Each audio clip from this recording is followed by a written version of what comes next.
Warren from NQ Explorers again. I'm up here with Mrs. NQ today, Colleen, in the site of a World War II Australian Army camp where elements of the 7th Division 2nd AIF were camped in 43-44, where they'd come back from the Middle East and they're on their way to New Guinea and the islands. We've been to this site for a couple of years actually. Reason being, it's a high rainfall area at about 1,000 metres altitude in the Great Dividing Range. It's very cold up here this morning actually, relatively cold for us.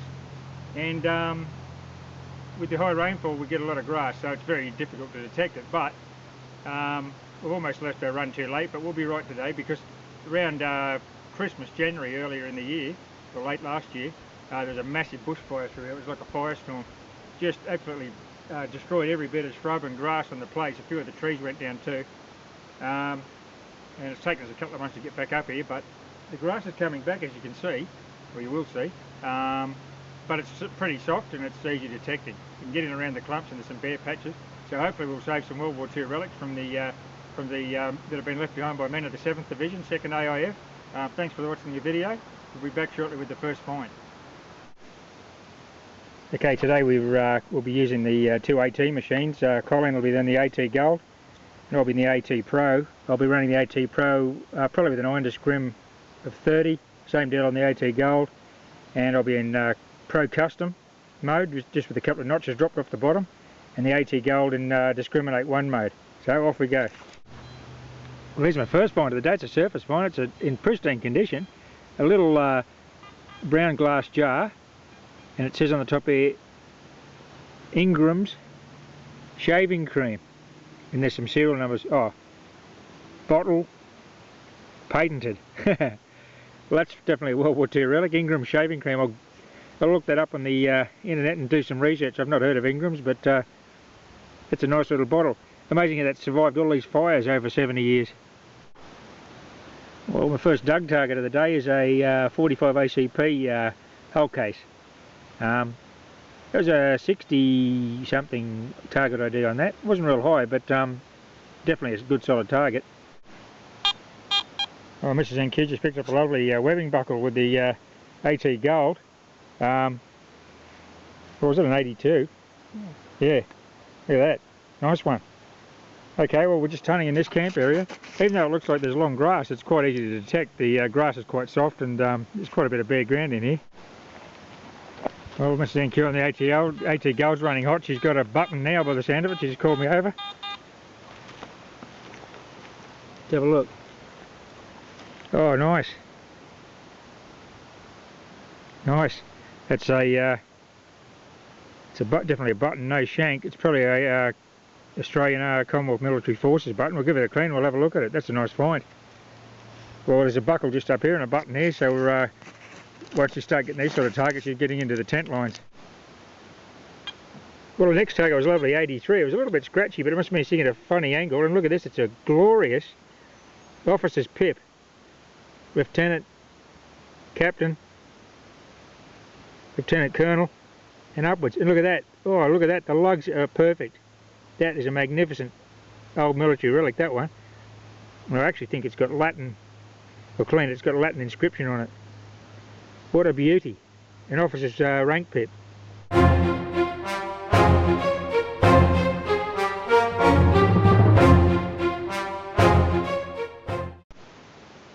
Well, there's plenty of targets in here. This one's a live 303. Beauty.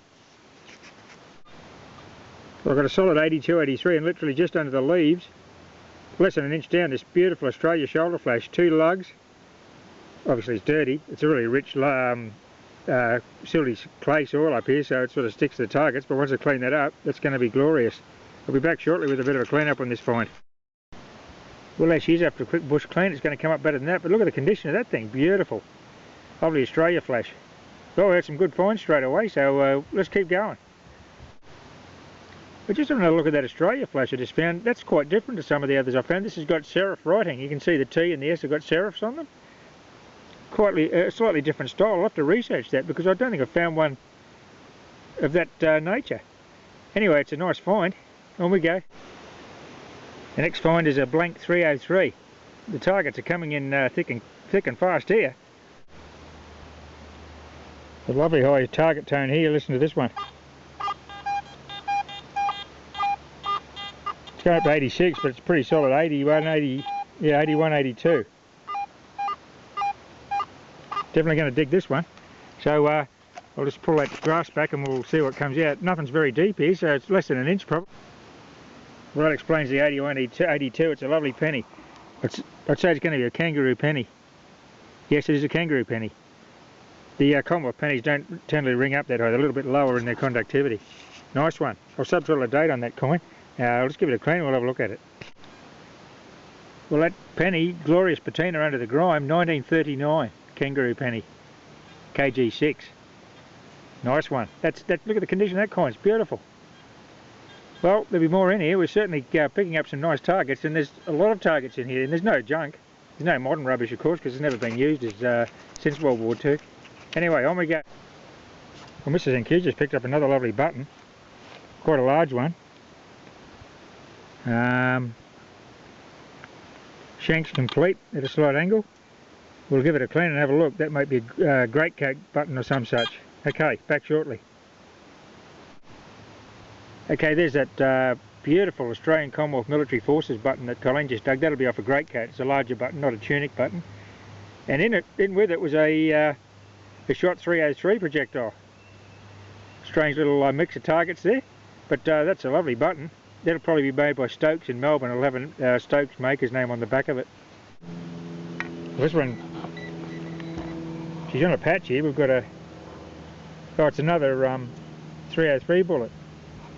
So it's two 303 bullets and a great coat army button. Good one. Well, we've been over in that area up to this point. The finds that we've got so far, there's a little ditch in there, like a little creek gully or a drainage ditch. This looks to be part of an old camp kitchen. The stone oven, baker's oven, 44-gallon drum, and a concrete slab, possibly a shower block or some small administrative building, but it's mostly, there weren't buildings, there were shower blocks and ablution type areas. So yeah, this maybe, or it could be a part of the kitchen, the mess, because there's definitely a fireplace there and the remnants of a 44-gallon drum. So we'll give this a bit of a go around this area for a while. Well, as this for a dig, I'm getting a reasonably good signal. It was just only a soft bit of audio on the proportional audio, so it's probably a deeper target. Digging away here, just checking the hole occasionally.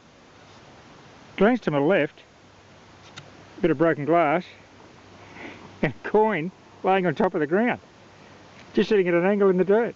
I'm digging for something here, and there's a coin on the top of the ground next to me. Looks to be a halfpenny or something, I think.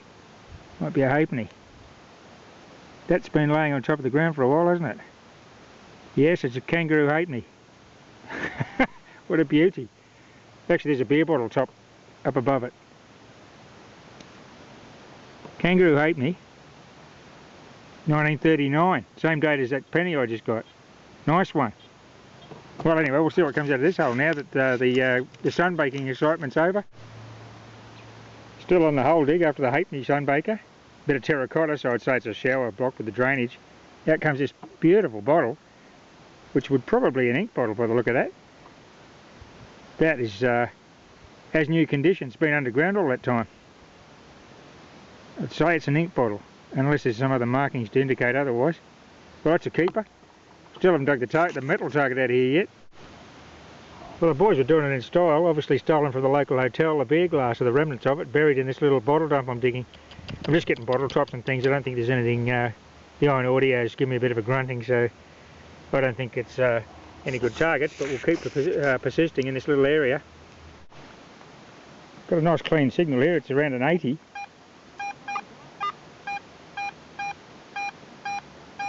Let's check it with iron audio. No, that's pretty good. We'll dig that one, eh? Let's see what that is. Okay, well, it's up in the heap here. And now we've also got our second probe pointer, thanks to Garrett Australia. Thanks, fellas. So now we've both got a probe pointer. No more hand-to-hand sorting. Okay, we've got a... Oh, it looks like a buckle. Beauty. That's why such a high signal. Beautiful webbing buckle. That's similar to the one that Colleen got earlier. You beauty. Well, Colleen's just got the find of the day so far. Have a look at this. Sterling silver trench art. It's a florin ring. Well, an incompleted florin ring. You can see there's the florin, the Australian coat of arms in the centre. They've hammered the sterling silver into a ring shape. The back, you can just make out the king on the back. It's very thick, actually. I'm beginning to think it's two florins melted together. Have a look at that. You just about see the date on that. But the boys have been called up to New Guinea before he's finished it. That is that is really heavy. I'd say that's two florins there. It's a big lump of silver. It's very thick. So it's a 2 florin ring. No worries, what a find. Just having a look at this here, this florin ring that Colleen just found. This is a big chunk of silver. That is definitely 2 florins melted together, and then they've started to get this the ring section. They've made the ring section. I'll polish it up and do a still photo, but it's that is very heavy. I'll weigh it, but it's a lot of silver there. Good one. Okay, Colleen's running hot on the trench art. This one little spot, she just got the florin ring, half an Australia shoulder flash, and another coin ring. This bloke was a real artisan. Looks like that's a penny ring. I'll clean it so we can see the writing on it. You usually can make out the Australia or something on there, or even a year. No worries. Okay, what I just identified as a penny ring was wrong, of course. You can see there clearly it's a sterling silver ring, Australia, shilling, 1942. Hope you can read that in the video. This bloke, he must have been the go-to guy for the trench art, eh? He's making rings for everybody. He's leaving them behind though. This one's once again incomplete, but look, you can see clearly there Australia. Shilling 1942. 2 sterling silver trench art rings made from coins. Love finding this stuff. It's a real connection to the diggers, this stuff.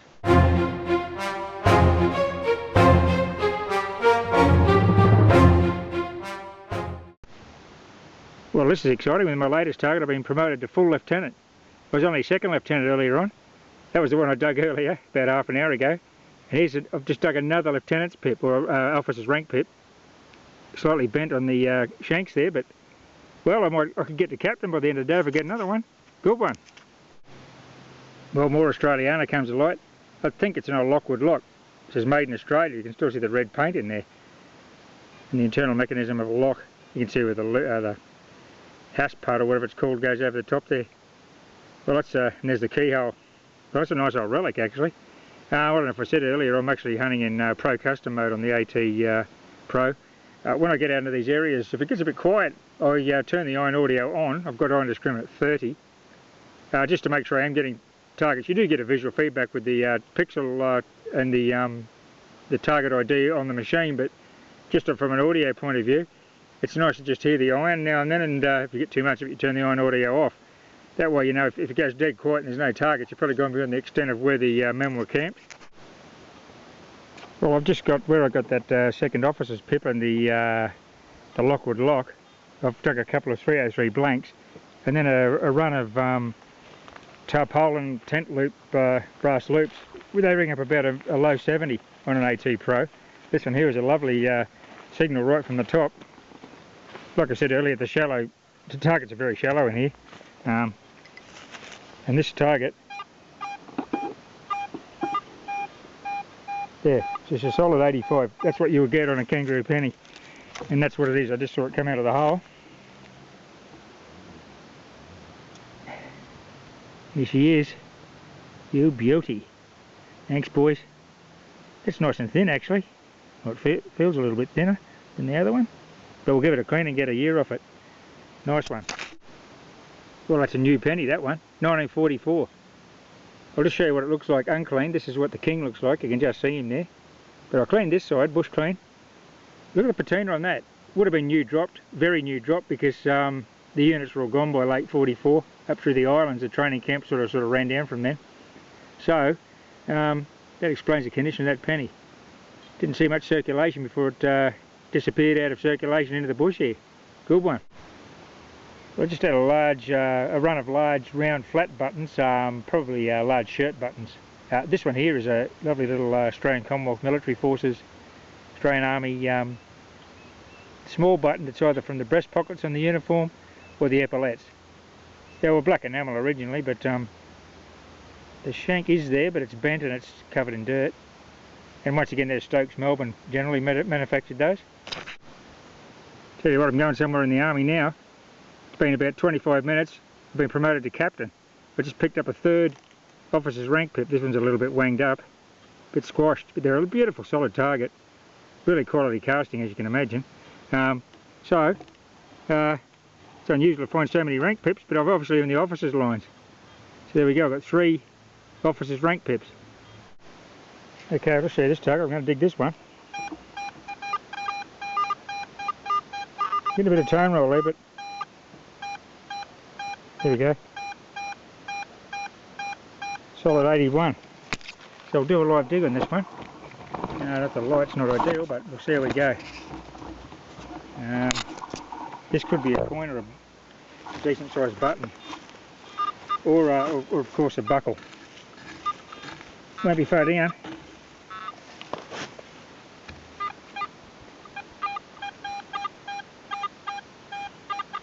Down the bottom of the hole there. Hope you can see that alright. See what comes out of here. Oh, look what just came out the side. A rising sun. Collar badge. That is look at the condition of that thing. That is perfect. Well, not quite perfect. One lug's missing. What a beauty. Solid 81. No worries. Well, there she is after a little bush clean. Look at that. That is just beautiful. No corrosion whatsoever. Australian Commonwealth Military Forces. World War II Army uniform collar badge. What a ripper.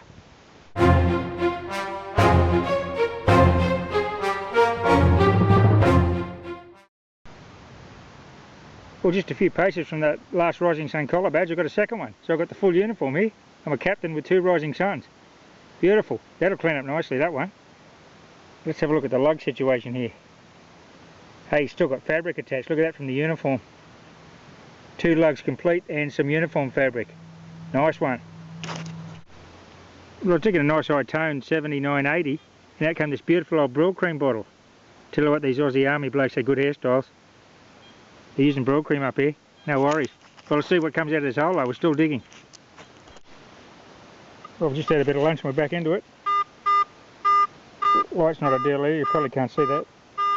Getting a good solid low 60s, jumps to 70, but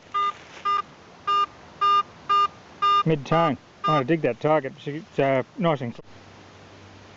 Well, that turned out to be 2 303 items. One live round there, as you can see, and one spent round. Good one.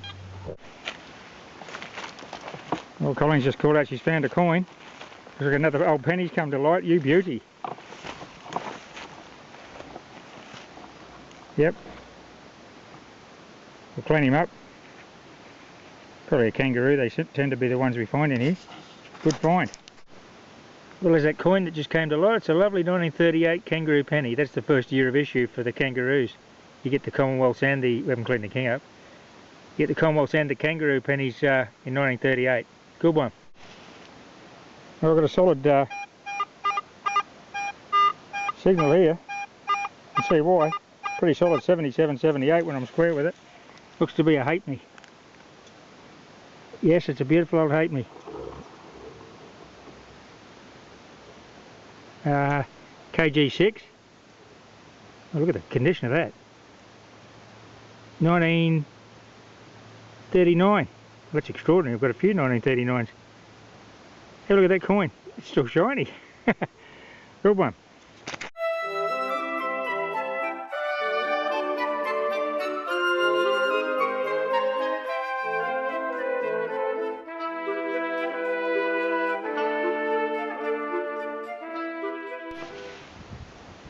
Well, it's a few metres from the halfpenny. I've got another nice signal here.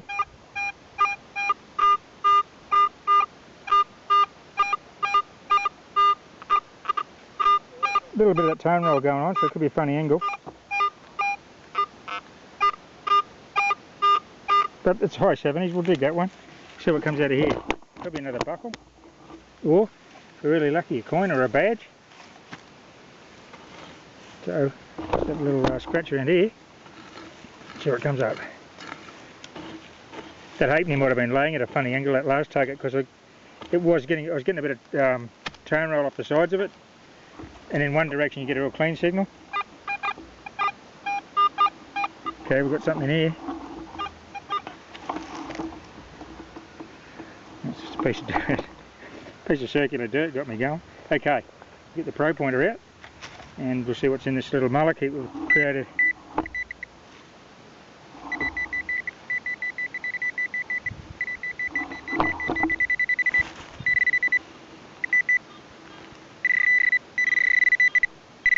Okay, we've got in here.